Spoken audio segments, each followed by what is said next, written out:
Eleanor Thorne had a 22-year marriage built on Success Trust and a $50 million fortune. She and her husband, Marcus, were the envy of their Greenwich, Connecticut circle, a power couple with a flawless life. But for 11 of those years, Marcus was a ghost living a complete parallel life with a second family in a city just 2 hours away. When Elena filed for divorce, Marcus expected a simple 50-50 split, perhaps 60-40 in his favor. He didn't know his wife wasn't just grieving, she was investigating, and the revenge she planned for the final asset mediation wasn't just about money. It was a cold, calculated annihilation that would leave everyone, especially his high-priced lawyers, utterly speechless. The Thorne estate in Greenwich wasn't just a house. It was a testament, a sprawling colonial revival of white-painted brick and slate roofing. It sat on 4 acres of meticulously manicured land that rolled down to a private sliver of the Long Island Sound. Eleanor Thorne had designed the interiors herself, a symphony of high-end minimalism, all cool blues creams and brushed brass. It was serene expensive, and for the past 3 years felt as hollow as a drum. Eleanor and Marcus Thorne had been married for 22 years. They met at Yale. She was studying art history. He was a famously ambitious MBA candidate. Marcus was a force of nature, charming, ruthless, and possessing an energy that pulled everyone into his orbit. Elena, quieter and more analytical, had been his anchor. Her family money had provided the seed capital for his first venture, a boutique private equity firm, Thorne Capital. Now it managed assets in the 9-figure range. On paper they were perfect. They were the Adlers of their social set, a nod to their best friends, Julian and Chloe Adler, who lived 2 estates over. They hosted the right galas, sat on the right charity boards, and their now adult twin daughters Olivia and Sophia were both excelling at their respective Ivy League schools. But a perfect life is often the best place to hide an imperfect truth. The hollowness had started subtly. Marcus, always a hard worker, began working smarter, which paradoxically meant he was away more often. "Expanding the Boston portfolio, Elena," he'd say, kissing her forehead. "It's a delicate merger. I need to be there in person." At first it was 1 night a week, then 2, then sometimes 3. He'd come back smelling of different soap and a faint, unidentifiable exhaustion that was different from his usual work fatigue. He was less present even when he was home. He'd stand in their magnificent museum-like kitchen, scrolling through a phone she didn't recognize. "New phone?" she asked once, her voice casual, as she inspected a cut crystal vase. "Just for the Boston clients?" he'd replied, not looking up. "International numbers. Easier to keep it separate." Elena, who had co-managed their finances for 2 decades, who prided herself on her attention to detail, chose to believe him. To question it felt like pulling a thread that might unravel the entire tapestry of their life. She was 48. Their daughters were grown. This was supposed to be their time, the golden years before true retirement. The alternative, the one that whispered in her ear at 3 a.m., was simply too catastrophic to entertain. She focused instead on his company. Marcus had always been the face, but Elena had been the spine. She sat on the board, and while she'd stepped back from daily operations, she still reviewed all major expenditures and quarterly reports. Lately, she'd felt a prickle of unease there too. A new LLC had appeared on the books, Apex Property Group. It was listed as a holding company for a new commercial acquisition in Boston's Seaport District, but the numbers felt off. The capital outflows to Apex were substantial, yet the incoming revenue from the property was anemic, barely covering the debt service. "It's a long-term play, darling. Marcus had said, waving his hand dismissively when she'd brought it up. "We're renovating 2 floors. Pre-lease agreements are still in negotiation. Don't worry your pretty head about it.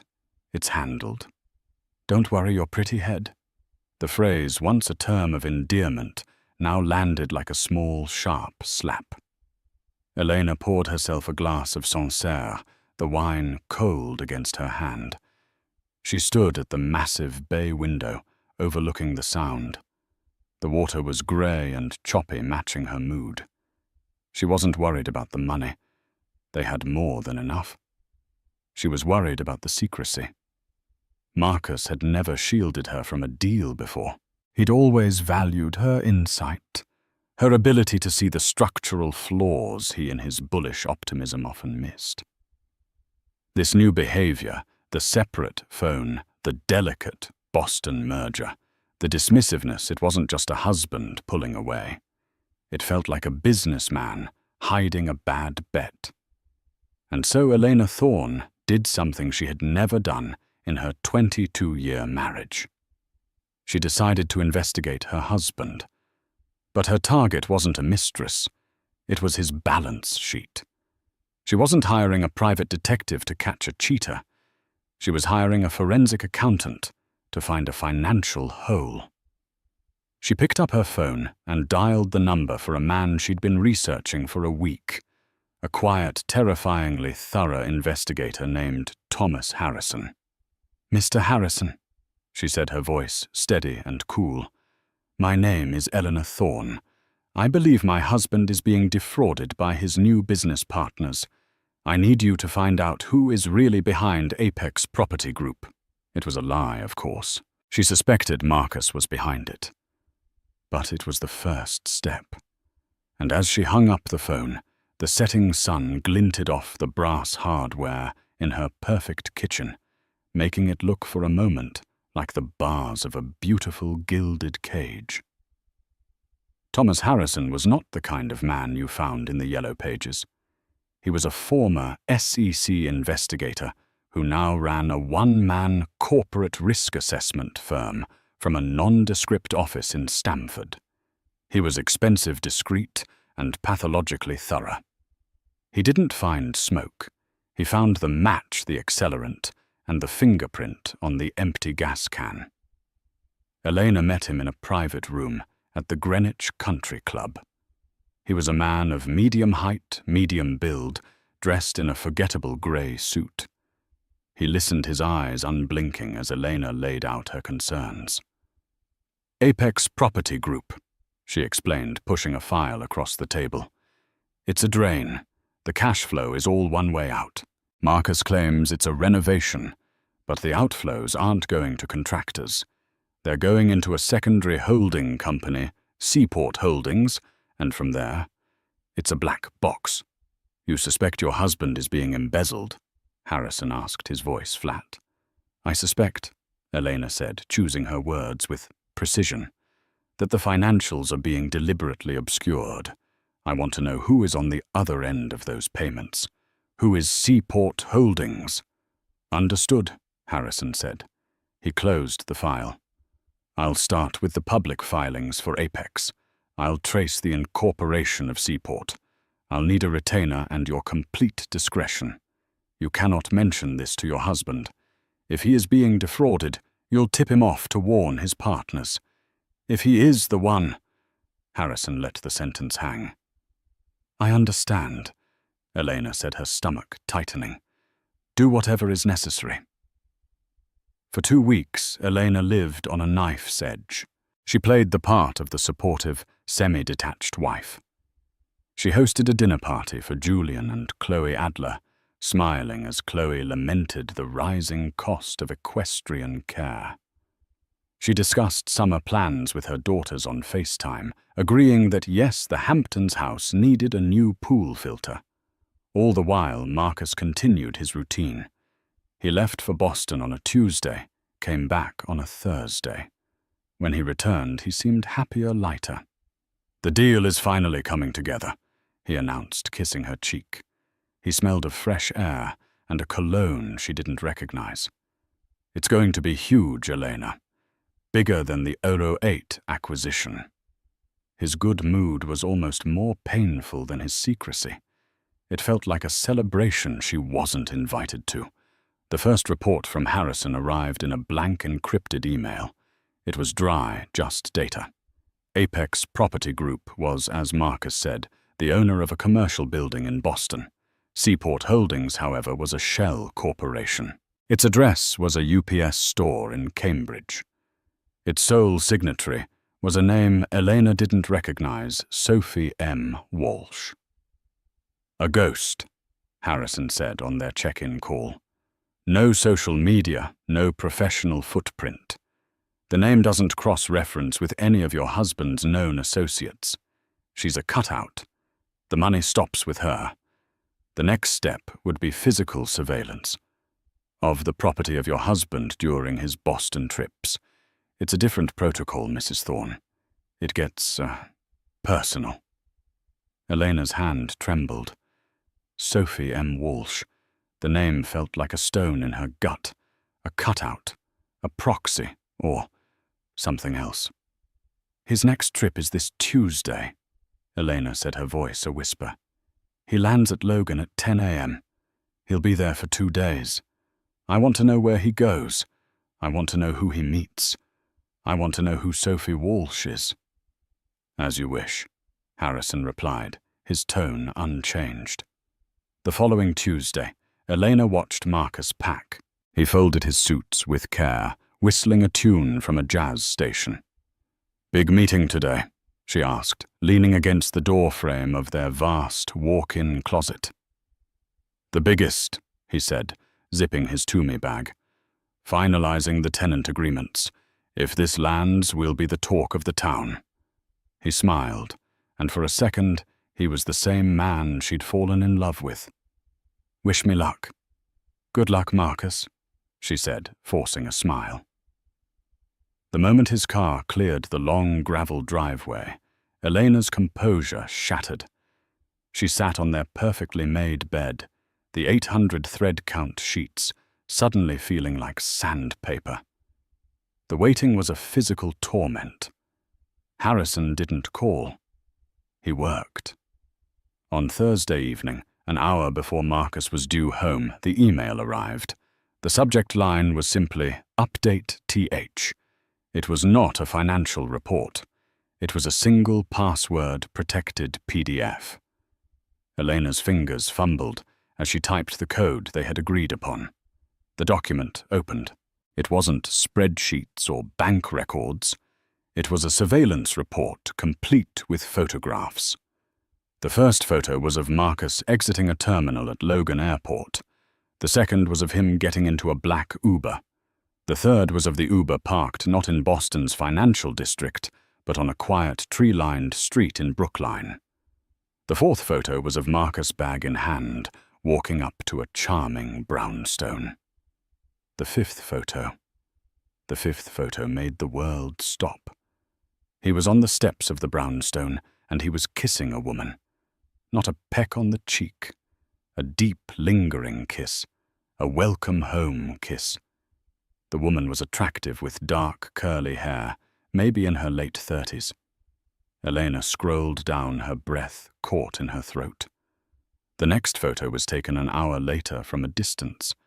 It was Marcus, the woman, and a young boy, perhaps 9 or 10 years old, walking down the street. They were laughing.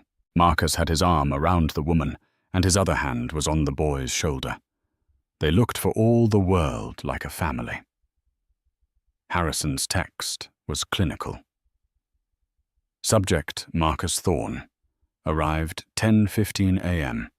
Traveled to 142 Amory Street, Brookline. Property is a residential condominium. Primary associate female identified as Sophie M. Walsh. Age 39. Registered owner of the property, purchased 11 years ago. Minor male, identified as Leo Walsh. Age 10. Enrolled at the Park School. Marcus Thorne is listed on school emergency contact forms. Summary. Subject did not visit the Apex Property building. he spent 48 hours at the Amory Street residence. Attached are financials. The property at 142 Amory Street was purchased via a trust linked to the Seaport Holdings LLC. School tuition for Leo Walsh has been paid for 5 years from the same account. Please advise on next steps. Elena stared at the screen. The room was spinning. The words blurred. 11 years. Age 10. Marcus Thorne is listed on school emergency contact forms. It wasn't a bad business deal. It wasn't an embezzlement partner. It was a second life. A second home. A second woman.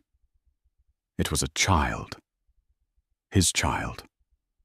The sound of gravel crunching in the driveway announced Marcus's return. Elena closed the laptop, her movements robotic. She stood up, walked into their enormous marble bathroom, and was violently, silently sick. She washed her face, rinsed her mouth, and looked at her reflection. The woman staring back was a stranger, a pale, hollow-eyed ghost. She heard him enter the house, his voice booming. "Elena, I'm home. You won't believe the day I had." She smoothed her hair, straightened her silk blouse, and walked out of the bathroom. The mask was back in place, but it was no longer made of glass. It was forged from ice. Grief was a hot, searing pain, but what she felt now was something else. It was cold. It was precise. It was the chilling, calculating calm of total, absolute rage. Marcus thought he was a master of the universe. He had just made the gravest mistake of his life. He hadn't just betrayed his wife. He had betrayed his business partner. And this partner was about to liquidate his entire world. For 1 month, Elena Thorne lived a life of staggering duplicity. She was the perfect wife, the perfect hostess, and in secret, the perfect executioner. She smiled at Marcus's jokes, feigned interest in his Boston deal, and even slept beside him in their sprawling, king-sized bed. Her body rigid with a disgust so profound it felt like a physical illness. Every Boston trip he took was now a fresh stab of betrayal. But it was also a window of opportunity. The moment his car left her war room assembled, she didn't just have Thomas Harrison anymore. She had Diana Vane. Diana was the most feared divorce attorney in New York, a woman known for eviscerating her word hubristic husbands. She was a shark in a $5,000 Armani suit, and when Elena laid out the file, the photos the LLC's. The 11 years of diverted funds. Diana's smile was thin and dangerous. "Oh, he didn't just cheat Mrs. Thorne," Diana said, tapping a red-lacquered nail on the photo of Marcus and Leo. "He stole. This is fraud. Commingling of marital assets. Fraudulent conveyance. This is a feast. He didn't just give you a reason for divorce. He gave you the weapon, the ammunition, and the target." "I don't just want a divorce, Diana," Elena said, her voice low. "I want to dismantle him.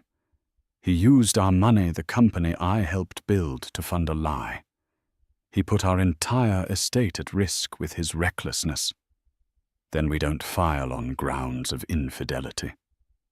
Diana said, her eyes gleaming. "That's messy and emotional. We file on financial malfeasance. We go after the company. We prove he used corporate assets for personal gain, voiding his share of the partnership agreement. We argue that Thorne Capital is in fact insolvent due to his liabilities, namely 11 years of child support and damages he owes this Sophie Walsh." Elena paused. "What about her, Sophie Walsh? Who is she? A willing participant?" "Unlikely," Diana mused. Men like Marcus don't build this kind of elaborate lie with a partner. They build it around them. He's likely told her a completely different story. She probably thinks you are the distant ex-wife or a business partner from a lavender marriage. She is as much a victim as you are. A new daring and terrifying idea began to form in Eleanor's mind. Find her, Diana. Not through Harrison. I want you to find her. I want to know her story. Does she have a lawyer? She will, Diana said. But you want to talk to her. I want to meet her, Elena said. If he's built a cage for her too, I want to hand her the key. It took Diana's team 3 days.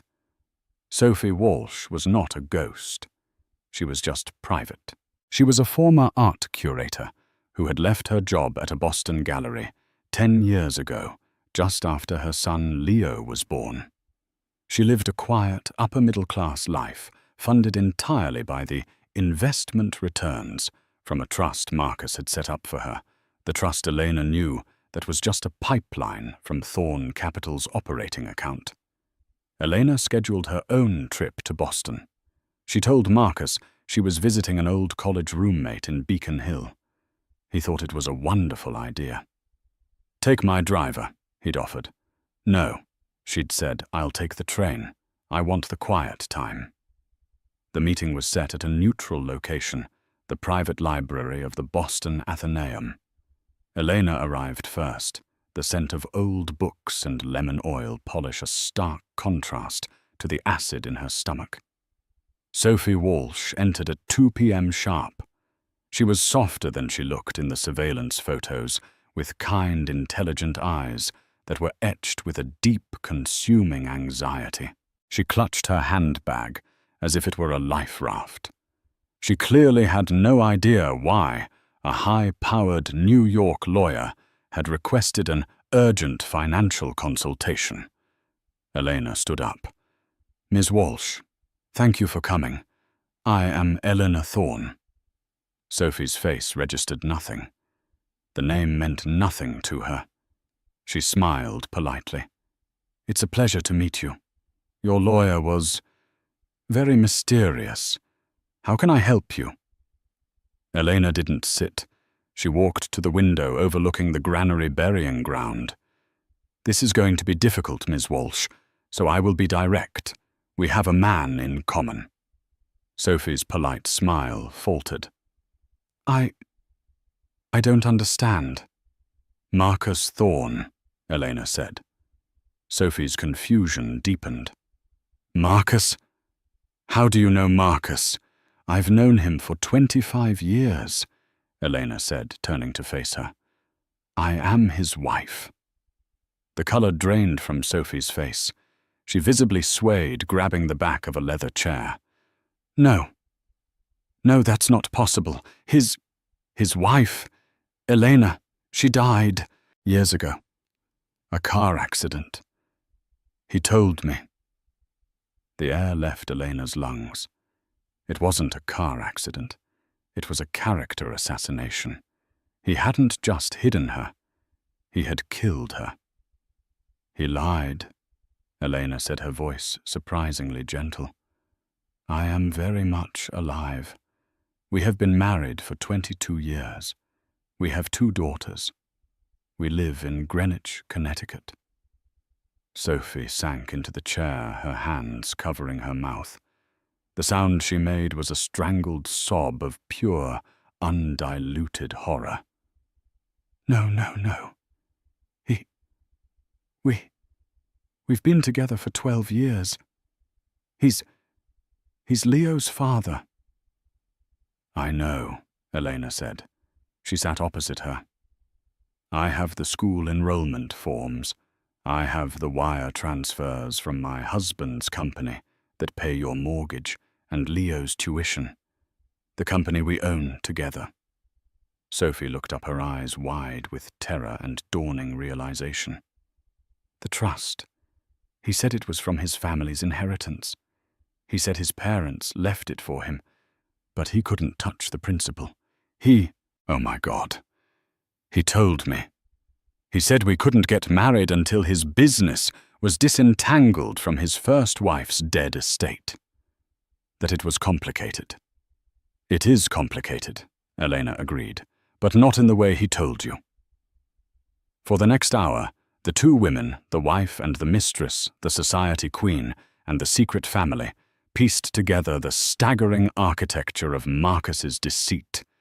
He had used Elena's money and name to build his business, and he had used that business to fund a fantasy life with Sophie. He had 2 homes, 2 calendars, 2 lives running in perfect, monstrous parallel. Sophie's grief was raw and explosive. He's a monster, a sociopath. He read Leo bedtime stories last night. He helped him with his science project. How? Elena's grief, by contrast, had crystallized into something much harder. He's a narcissist, Sophie, and he's a thief. He stole your life, your chance at a real relationship, and he stole my money and my trust to do it. Sophie's tears began to subside, replaced by the same cold fire Elena felt. What do you want from me? You're going to sue him.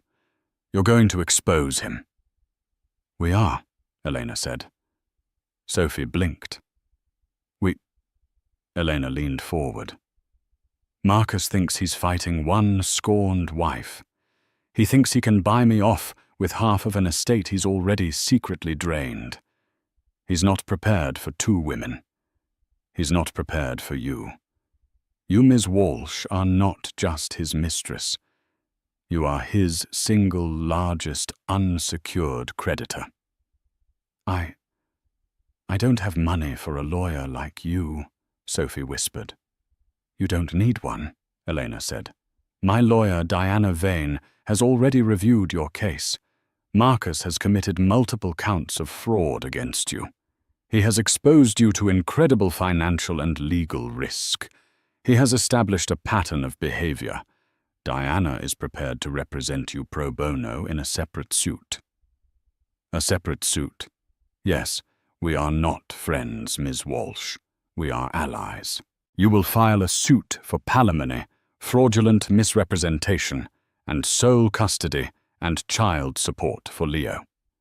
I will file for divorce on the grounds of financial malfeasance. Our suits will be filed on the same day. Our claims will be linked. Elena laid out the plan. It was brilliant. It was brutal. It was total.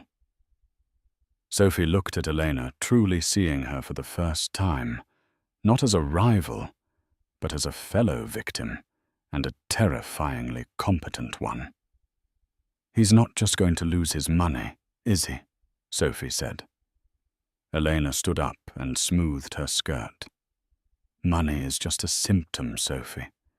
We're going to take his company. We're going to take his reputation. We're going to take his name. By the time we are done, the only thing Marcus Thorne will have left is the Toomey bag he carries between our 2 houses. Sophie Walsh, the curator, the mother, the 12-year victim, stood up and nodded. Show me where to sign. The serving of the papers was a masterpiece of coordinated shock. On a Tuesday morning, Marcus Thorne was in his glass-walled corner office at Thorne Capital, closing what he believed was the deal of a lifetime. He had just secured a new line of credit against the company's assets he planned to leverage further for his Boston portfolio, which was in reality a new, much larger home he'd promised to buy for Sophie and Leo. At 10:00 a.m., a process server walked into the gleaming lobby of his Stamford office and served him with Elena's divorce petition. At 10:01 a.m., his high-powered corporate lawyer, Alan Jacoby, received a courtesy copy.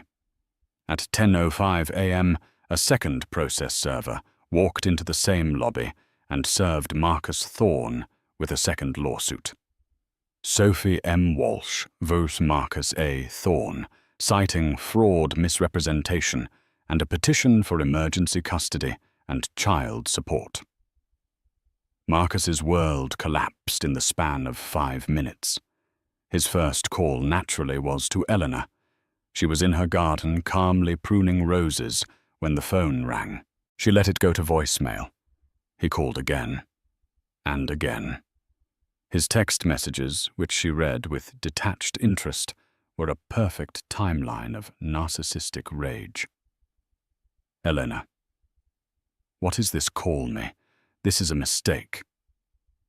10:08 a.m. Pick up the phone. Your lawyer is insane. Financial malfeasance. 10:15 a.m. Who the hell is Sophie Walsh, and why is she suing me? 10:22 a.m. Eleanor. This is sabotage. You are destroying the company. Call me now. 10:30 a.m. Answer me. Answer me, you cold butch. 10:45 a.m. She finally picked up at noon, her voice as smooth as cream. Marcus, you seem upset. Upset, upset, you've ruined me, he screamed into the phone. Who is this woman? You've conspired with some lunatic to extort me. I'll have you both arrested. You know exactly who she is, Marcus, Elena said calmly. She's the mother of your 10-year-old son, Leo. She's the woman you've been living with in the Brookline condo I paid for. Ringing any bells?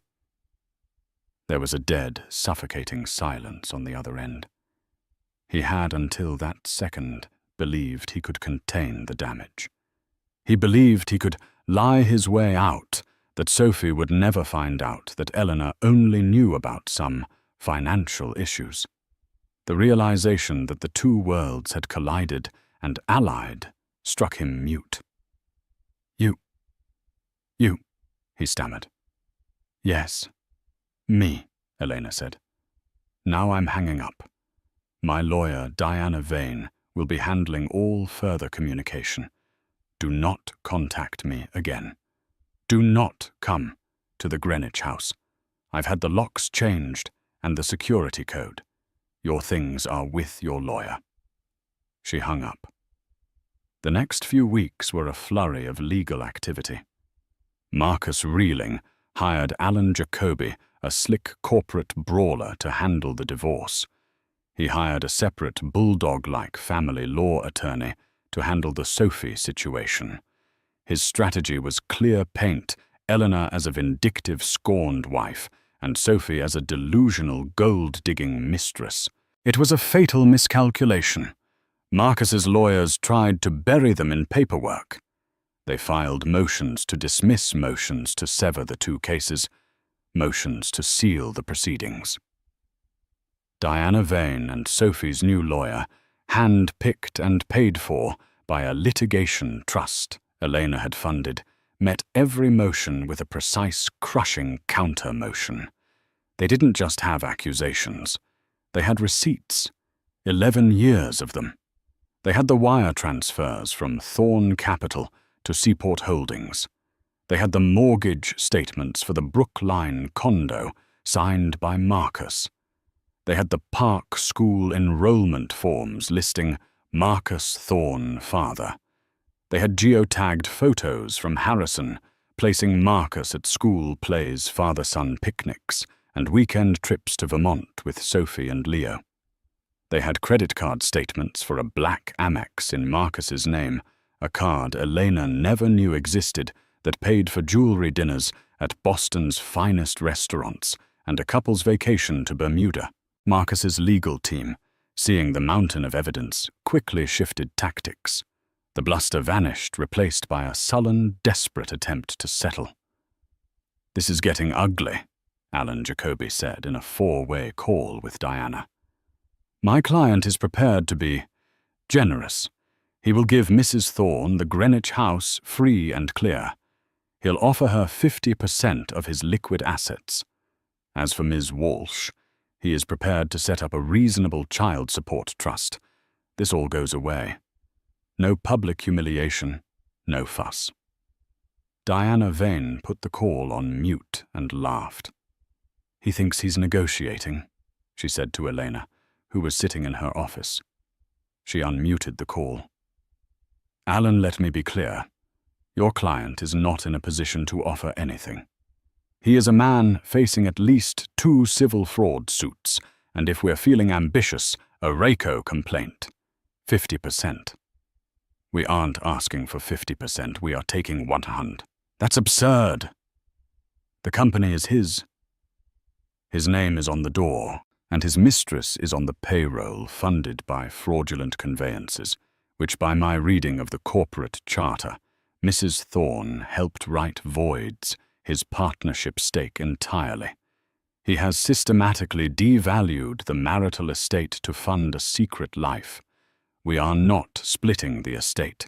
We are reclaiming stolen property. The Greenwich house is already hers. The company is hers. The Hamptons house is hers. And my client, Jacoby sputtered. What does he get? He gets to keep his frequent flyer miles, Diana said. And he gets to negotiate with Ms. Walsh for visitation, which, given his pattern of deceit, we will be recommending be supervised.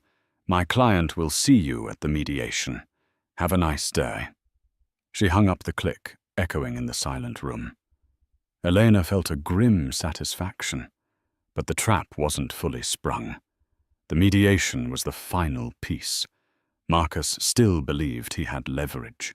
He believed Elena was bluffing, that she wouldn't dare destroy the company she relied on for her own lifestyle. "He's an arrogant fool," Elena told Diana. "He thinks I'm like him. He thinks I'm motivated by greed. He doesn't understand that I would burn this entire company to the ground just to watch him choke on the ashes." "We won't have to," Diana said, pulling a new file from her briefcase. Harrison found something else. The final nail. Elena looked at her. "What?" "The new line of credit. The one he took out the day you served him. He leveraged all of Thorne Capital's remaining unencumbered assets. He did it without a board vote, which is a direct violation of the bylaws." "Why?" Elena asked. "He was trying to move the money. He wired the entire $15 million loan to an offshore account in the Caymans. He was planning to drain the company and flee."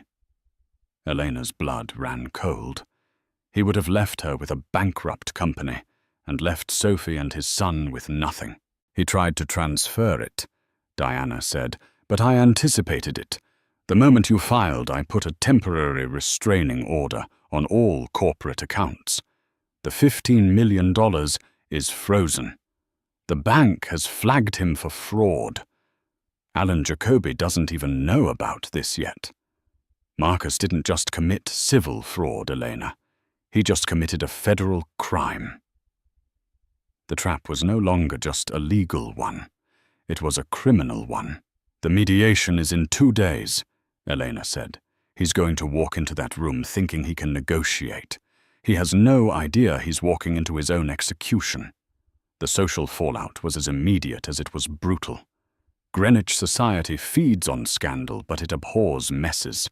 The simultaneous lawsuits were a cannonball in a koi pond. Their best friends, Julian and Chloe Adler, were the first to react. Chloe, whose primary concern was social standing, called Eleanor in a breathless whisper. "Eleanor, darling, I'm hearing things, utterly dreadful things. That Marcus, that there's another woman, and you've locked him out."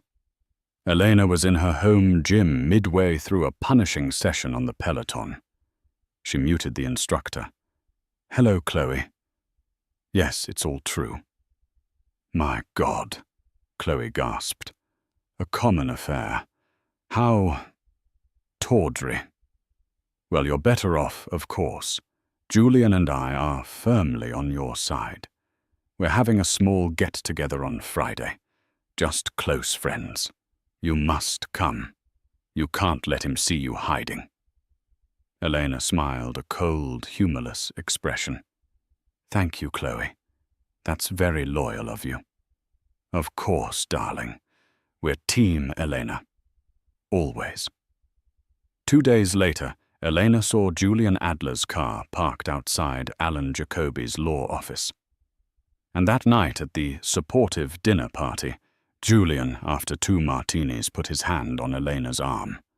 "Elena," he said, his voice thick with false sincerity. "I've spoken to Marcus. He's a broken man, utterly destroyed. He made a terrible mistake, yes. But this legal war, it's going to destroy the company, our company." Elena's eyes sharpened. Julian wasn't just a friend.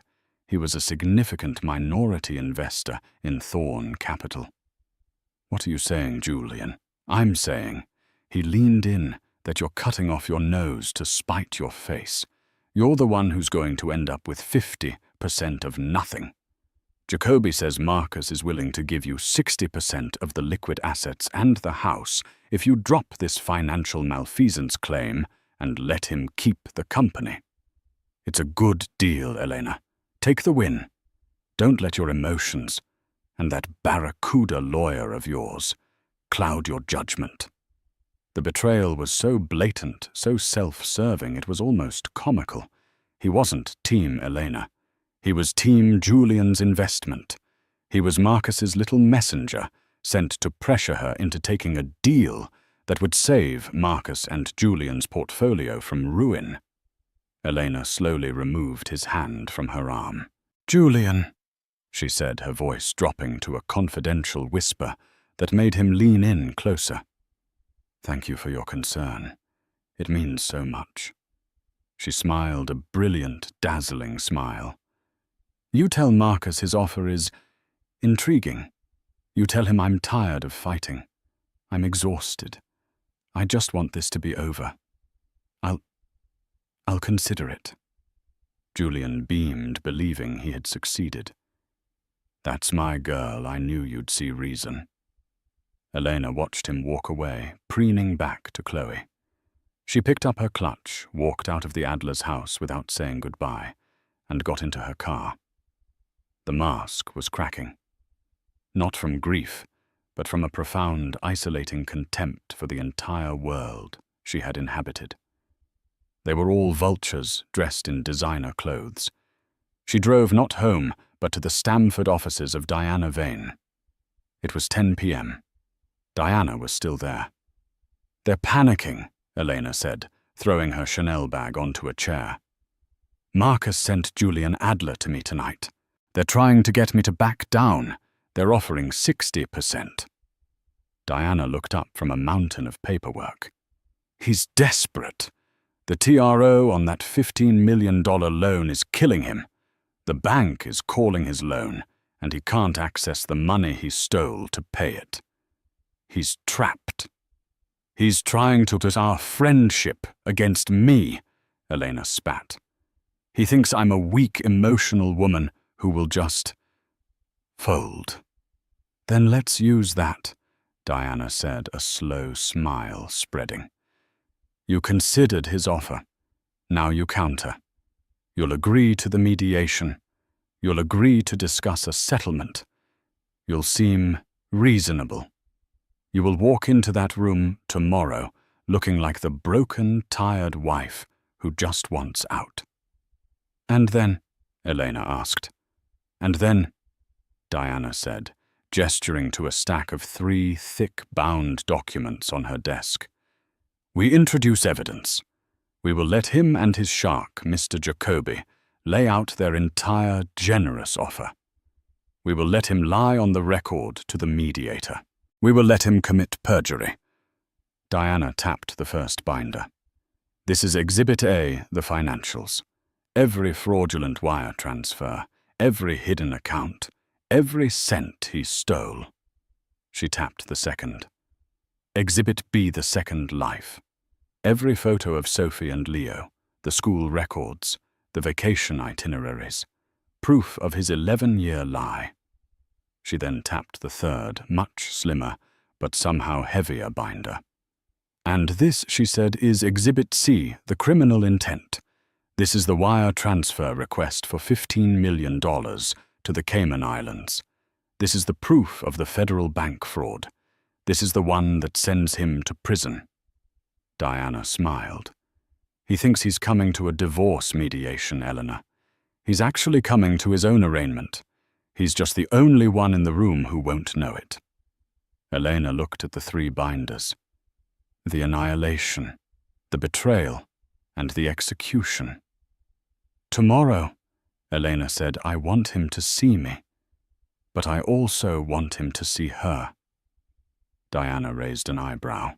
"Sophie, are you sure that's a high-risk play? It could be emotional." "It won't be," Eleanor said. "He needs to see in one room the two lives he thought he was so clever to keep apart.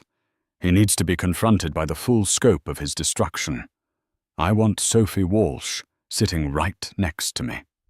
I want him to look at his wife and his mistress, and I want him to know definitively that they are united, and that he has absolutely nowhere left to run."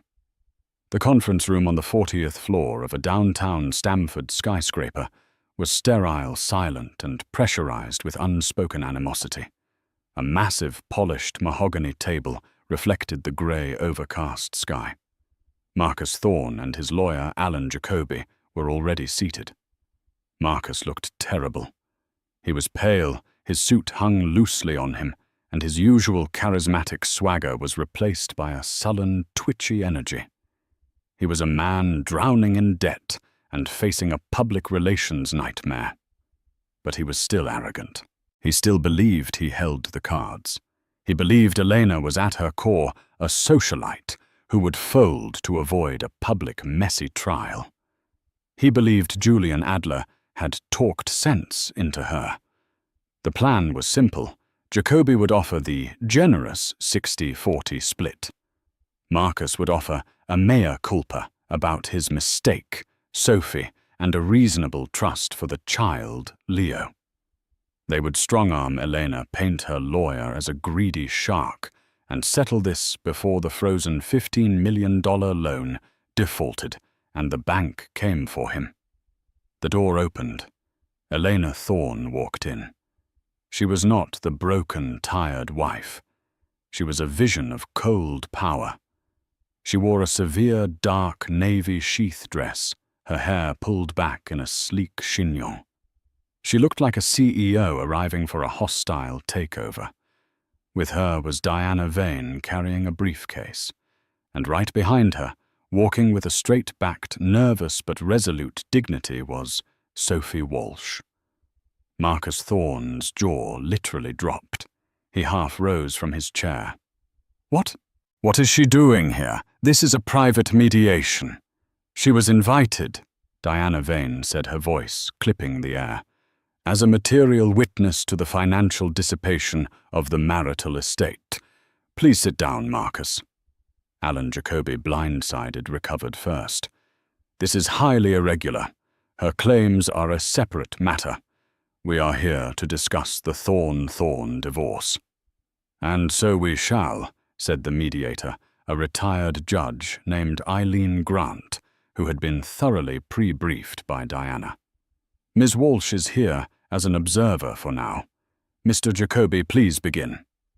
Jacoby shuffled his papers. He launched into his pre-rehearsed speech. "Judge Grant, Mrs. Thorne, we are all here to find an amicable solution. My client has made a profound personal error, one he deeply regrets." Marcus, on cue, looked at Elena with what he clearly thought was a look of pained remorse. "Elena, I am so sorry for the pain I caused. I was lost." Elena met his gaze. Her expression was utterly blank, as if she were looking at a stranger who had asked her for directions. She didn't say a word. Jacoby continued. "He wants to make this right. He is offering Mrs. Thorne the Greenwich estate unencumbered. He is offering her 60% of their liquid assets. In exchange, we ask that the financial malfeasance claims be dropped, the company be left in Mr. Thorne's sole control, and the other matter," he gestured vaguely at Sophie, "be handled with discretion." The mediator nodded. "A 60-40 split. Ms. Vane." Diana Vane smiled. "Thank you, Your Honor. My client rejects that offer. In fact, we find it insulting. Mr. Jacoby seems to be under the impression that we are here to split an estate. We are not. We are here to recover stolen assets." She stood and placed the first thick binder on the table. Exhibit A, the financials. This details years of fraudulent transfers from Thorne Capital, a marital asset, to a shell corporation, Seaport Holdings. The total sum with interest is $14.2 million. This money was used to purchase a $3 million condo in Brookline, pay for 11 years of living expenses, and fund a decade of tuition at the Park School. Jacoby paled. Those were investments, the Boston portfolio. "Oh," Diana said, opening the second binder. Exhibit B, the Boston portfolio. This is a photo of the portfolio. His name is Leo Walsh. He is 10 years old. She slid a photo across the table. It was Marcus, Sophie, and Leo at Leo's 10th birthday party, blowing out candles on a cake. Marcus was smiling, wearing a world's best dad party hat. Marcus slammed his hand on the table. "This is a disgrace. You will not drag my son into this." Sophie Walsh spoke for the first time, her voice shaking, but clear. "He is my son, and you dragged him into this when you lied to him for his entire life, when you told him his step-sisters were just Daddy's business partner's kids, when you told me his wife was dead." Jacoby's head snapped toward his client. "You told her what?" Marcus was sputtering, his face a blotchy red. "She's lying. She's a delusional gold digger." "Am I?" Sophie shot back. "Then what about the Bermuda trip, Marcus, the one you told Elena was a banking conference in Zurich, or the diamond necklace you bought me for our anniversary, the one you put on the corporate card as client entertainment?" "This is irrelevant," Jacoby shouted. "His personal life is not—" "It is relevant," Diana Vane cut in, "when he used marital assets to fund it. Which brings us to our demand. We are not asking for 60%. We are taking 90%. Mrs. Thorne will take the Greenwich house, the Hamptons house, and 100% of Thorne Capital." Jacoby burst out laughing, a desperate, hysterical laugh. "You can't be serious. You'll get 50% and you'll be lucky. If you push this, we'll drag this out for years. We'll countersue for defamation. You'll do nothing," Diana said, her voice dropping. She placed the third, slimmer binder on the table. "Because if you do not accept our offer in the next 10 minutes, I will pick up my phone and I will call the U.S. Attorney's Office. Exhibit C, criminal intent." She opened it. "This Mr. Jacoby is a copy of a wire transfer request for $15 million, signed by your client, routed to an account in the Cayman Islands. It was an attempt to fraudulently liquidate the company's primary asset, a loan he took out without a board vote to evade his creditors, namely my clients. This isn't just a messy divorce, gentlemen. This is bank fraud. This is racketeering. This is a 10 to 20-year prison sentence." The room went utterly silent. Alan Jacoby stared at the wire transfer request. He looked at Marcus. You idiot!" Marcus Thorne finally broke. The arrogance, the bluster, the charm, it all evaporated. He slumped in his chair, a hollowed-out man. He was trapped. He was in a word finished. What do you want?" he whispered, looking at Elena. Elena Thorne leaned forward for the first time, her eyes boring into his. "I want you to admit it. On the record. All of it." "Elena, please, say it. Say I stole the money. Say I lied to Sophie. Say I have a son named Leo. Say I tried to flee the country. He looked at his lawyer, who just stared blankly at the table, his own career flashing before his eyes. "Say it, Marcus," Elena commanded. And in a small, pathetic voice, Marcus Thorne, the titan of private equity, the master of the universe, confessed. "I stole the money. I lied. I have a son. I tried to move the funds." Elena leaned back, a small, cold sigh of satisfaction. "Good. Now you will sign.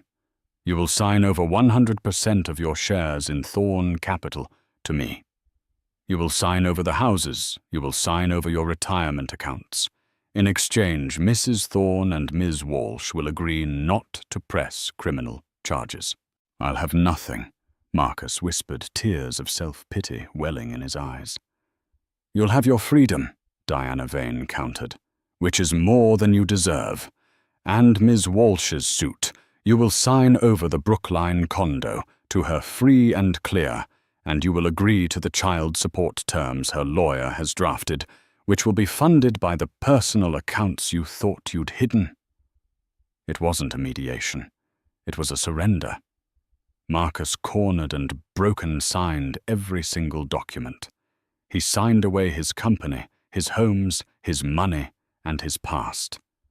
The true revenge, Elena realized, wasn't just in taking his money. It was in the way she did it.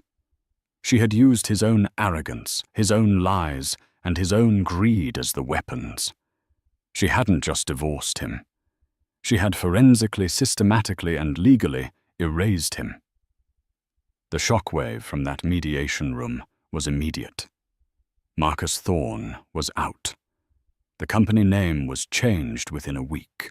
Thorne Capital became Apex Holdings, a quiet nod to the very lie that had started it all, now reclaimed by Elena.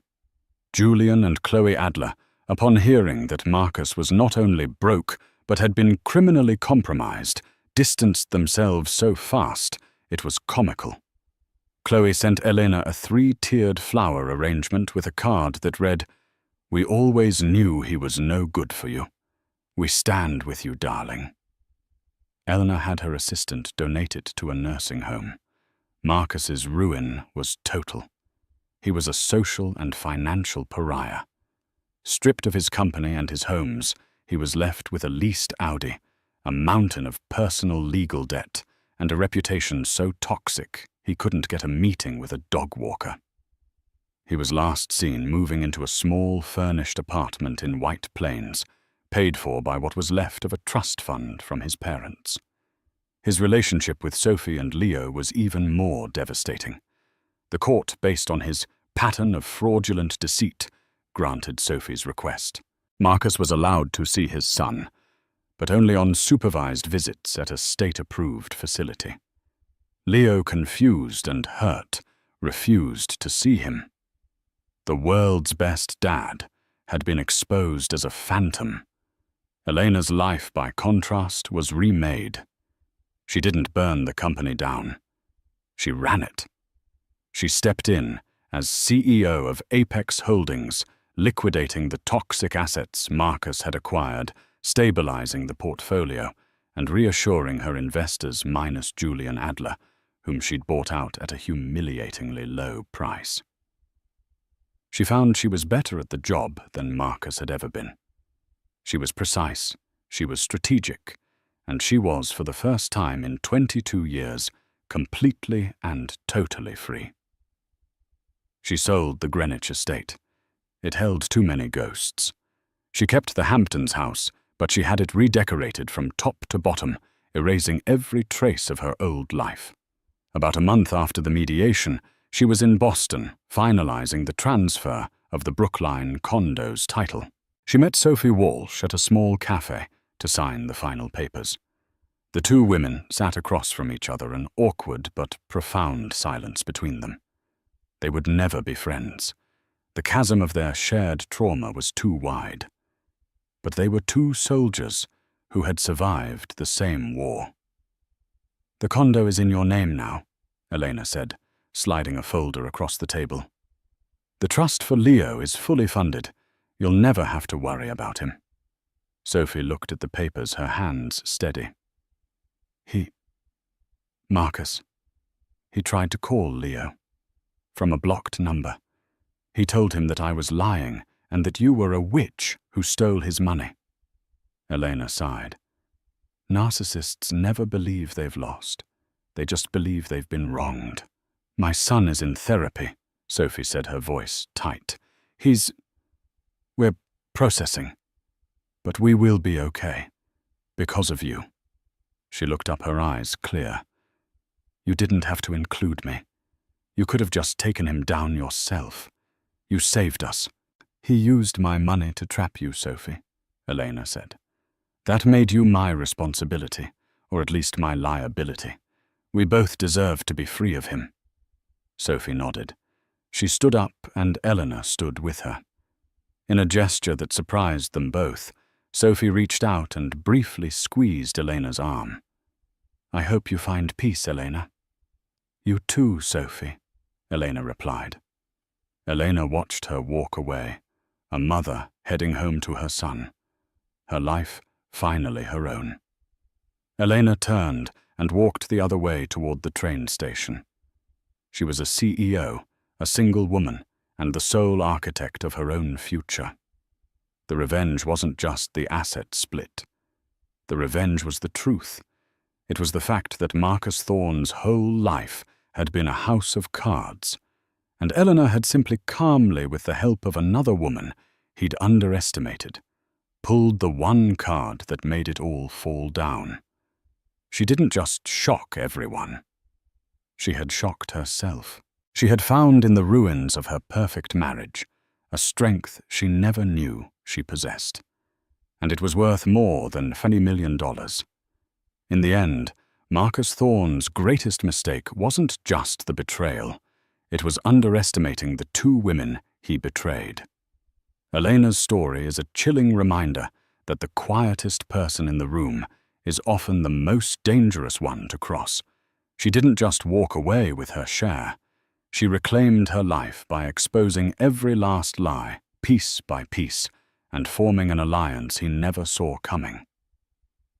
What do you think of Elena's ultimate revenge? Was it pure, cold justice, or was it a step too far? And what about her alliance with Sophie?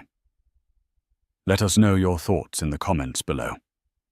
If you love stories of complex drama and shocking real-life justice, make sure to like this video, share it with a friend who loves a good revenge story, and subscribe for more incredible stories every single week. Click that notification bell so you never miss an update.